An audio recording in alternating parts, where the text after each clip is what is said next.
দিল্লির যে আমাদের চৌকিদার আছে তার এখন দায়িত্ব হলো আমাদের ভারতবাসীকে নিরাপত্তা না দিয়ে, ভারতবাসীর চৌকিদারিত্ব না করে উনি এখন শেখ হাসিনা চৌকিদারি করবেন। সেই জন্য শেখ হাসিনা যেমন তেন প্রকারে ওই এক শাড়ি এক বস্ত্র নিয়ে বাংলাদেশ থেকে মানে যেমন যেমন যেভাবে হোক না কেন প্রাণ বাঁচিয়ে এখন ভারতবর্ষে এসে দিল্লিতে গা ঢাকা দিয়েছে।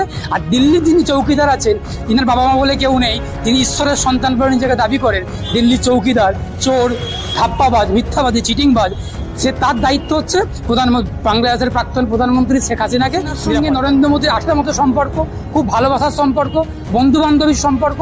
সেই সম্পর্ক থেকেই এই জিনিসগুলো হয়, এই জিনিসগুলো করছেন। বাংলাদেশে থেকে আগামী দিনে শেখ হাসিনার অসংখ্য এমপিরা ভারতবর্ষে এসে গা ঢাকা দেবে, আবার তাদের জন্য দরজা খুলে দেওয়া। দুষ্কৃতিগুলো বাংলাদেশ থেকে কুকর্ম করে আমাদের মাটিতে এসে আশ্রয় নেন। তার কারণ এই 2014 সালের পর থেকে এই জিনিসগুলো বেশি বেশি করে দেখতে হচ্ছে। লেডি হিটলার আর নরেন্দ্র মোদী হচ্ছেন পুরুষ হিটলার, হিটলারের উত্তরসূরি নরেন্দ্র মোদী, আর বাংলার মুখ্যমন্ত্রী হচ্ছেন লেডি হিটলার, হিটলারের উত্তরসূরি। এরা ঠিক একই কায়দায় চলছে।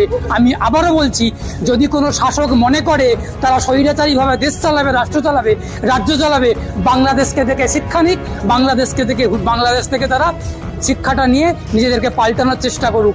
গণতন্ত্রে মানুষ শেষ কথা